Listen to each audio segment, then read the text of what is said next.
গরিব ঘরে জন্ম নিলে ডাক্তারি পড়তে যায় না। কথাটা শুনে গালি দেওয়ার আগে একটু শুনে নেন কেন বলতেছি। যারা তোমরা 9 থেকে 12 এ আছো একটু জেনে নাও যে বর্তমানে আসলে তোমরা সাদা অ্যাপ্রনের যে স্বপ্নটা দেখো সেটা কতটা করুণ অবস্থায় আছে। আজকে স্বাস্থ্য পরিবার কল্যাণ মন্ত্রণালয় থেকে একটা বিজ্ঞপ্তি জারি হয়েছে যে এফসিপিএস পরীক্ষা, যারা বুঝো না একটু বুঝা বলবো একটু পরে, সেটার পার্ট 1 এ শুধুমাত্র 1000 জনকে সরকার ভাতা দিবে এবং বাকি যারা আছে তাদেরকে ভাতা দিবে না। শুধু সেটাই না, এই 1000 জনকে তাদের স্ব উপজেলায় 2 বছর ট্রেনিং করতে হবে। 1000 জন মানে সবাইকেই। সেখানে অনেকগুলো ঘাপলা আছে, আমি তোমাকে একটা একটা করে বুঝাই বলতেছি। প্রথম যে স্টেটমেন্টটা দিলাম সেটার ব্যাখ্যাটা দিচ্ছে কেন গরিবের ঘরে জন্ম নিলে ডাক্তারি পড়াটা আসলে তোমার শোভা পাবে না ভাইয়া। প্রথম কাহিনী হচ্ছে, তুমি যখন ডাক্তারি পড়তে যাচ্ছ, ডাক্তারি পড়া মানুষ তোমার সপ্তাহে 6 দিন করে ক্লাস। এবং আমার নিজের ছোট বোন যেহেতু মেডিকেলে পড়ে, আমি বুয়েটে পড়ে যে পরিমাণ বন্ধ পেয়েছি ও মেডিকেলে এত বন্ধ পায় না।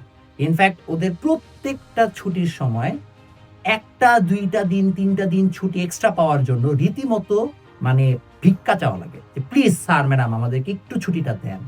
মানে কেন এরকম আমি জানি না, মানে আসলে আমি তখন ডাক্তারি পড়ি না, হ্যাভ জিরো ক্ল, খুব বিরক্ত লাগে জিনিসটা দেখে যে ওরা লিটারেলি মানে স্যার ম্যাডাম পায়ে ধরে প্লিজ আমাদেরকে একটু ছুটি দেন। তো সপ্তাহে 6 দিন একদম হচ্ছে যে তোমার খুবই কম ছুটিতে তোমাকে পড়াশোনা করতে হবে। এবং সপ্তাহে 6 দিন তুমি পড়বা, প্রতিদিন তোমার আইটেম টাইটেমের জন্য তুমি এক্সট্রা যে কিছু করবা পড়াশোনার বাইরে সেটা করা খুবই কঠিন। আমরা বুয়েটিয়ানরা কিন্তু একটা huge amount of money school student life থেকে হচ্ছে টিউশন করে ভালো মতো কামাই ফেলি। ডাক্তারি কিন্তু এটা সুযোগ পায় না, মানে যদি কেউ টিউশনও করায় সেটা অতিরিক্ত মাত্রায় কোনোদিন করাইতে পারবে না। তাকে 2টা 3টা ম্যাক্সিমাম টিউশন করায়, তাকে খুশি থাকতে হবে, ওইটাই তার মানে পসিবল। তুমি অন্য যে কারো তুলনায় 5 বছর ধরে তুমি হচ্ছে যে মেডিকেলে পড়বা, 5 বছরে কিন্তু হচ্ছে যে কোর্স এমবিবিএস, এবং এটা পড়তে যে তোমার মাথার অর্ধেক চুল পড়ে যাবে। তুমি ঢুকবা হচ্ছে যে খুব সুন্দর একটা মানুষ হিসেবে, দেখবা বের হইছে হচ্ছে একদম মানে ফাটাবাস হিসেবে, কারণ এটাই হবে তোমার সাথে। এইটার পরে ফাইনালি তুমি যখন গ্রাজুয়েশনটা করবা, গ্রাজুয়েশনের পরে তুমি যদি ভাবো ওয়াও এখন অনেক জোস হবে, না, তোমাকে এখন 1 বছর ইন্টার্নশিপ করতে হবে। যে 1 বছর ইন্টার্নশিপের বেতন হচ্ছে 20,000 টাকা, যেটাও কিনা এখন একটু রেগুলার দেয়, আগে এটাও দিত না। এটার জন্য লিটারালি ডাক্তাররা যে আন্দোলন করতো। ইন্টার্নশিপের সময় তোমাকে হচ্ছে রস্টার ডিউটি দেওয়া হবে, মানে মনে করো তোমাকে টানা 48 ঘন্টা ডিউটি, 36 ঘন্টা ডিউটি এরকম থাকবে, ঈদের দিনও ডিউটি থাকতে পারে, কিচ্ছু করার নাই। তো তোমাকে এরকম 20,000 টাকা বেতনে 1 বছর ইন্টার্নশিপ করতে হবে। তো 6 বছর কষ্ট হলো, আলহামদুলিল্লাহ তোমার বয়স এখন প্রায় 27-28 হয়ে গেছে।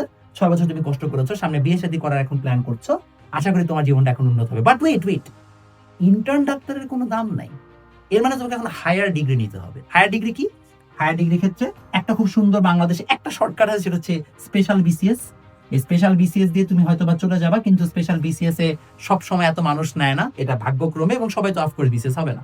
আরেকটা অপশন আছে, যেটা তুমি হায়ার ডিগ্রি নিবা, এফসিপিএস করবা। এফসিপিএস যে তুমি করবা, এফসিপিএস এ পার্ট 1 পার্ট 2 পরীক্ষা দেওয়া লাগে, যে প্রত্যেকটা পরীক্ষা আবার তোমাকে 11,000 টাকা দিয়ে দিতে হয়।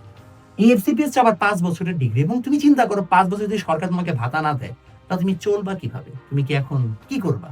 এবং এই 5 বছরের মানে ডিউটিও তো অনেক কঠিন একটা ডিউটি, জুনিয়র ডাক্তাররা সাধারণত এই ডিউটি গুলো করতেছে।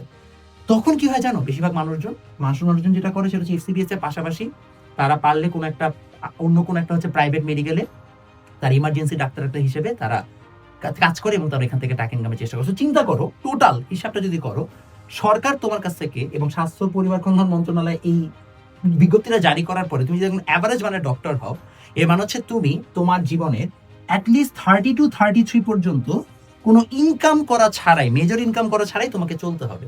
এখন তুমি আমাকে বলো, কয়জন মানুষের এই লাক্সারি আছে যে তারা আসলে এই বয়স পর্যন্ত তারা চলতে পারবে? আছে লাক্সারি? আছে? সম্ভব? আমার নিজেরই তো থাকবে না। মানে আমার কি পরিবার পরিজন নাই? তাকে আমার খাওয়াইতে হবে না? বিয়ে শাদী করবে না মানুষজন?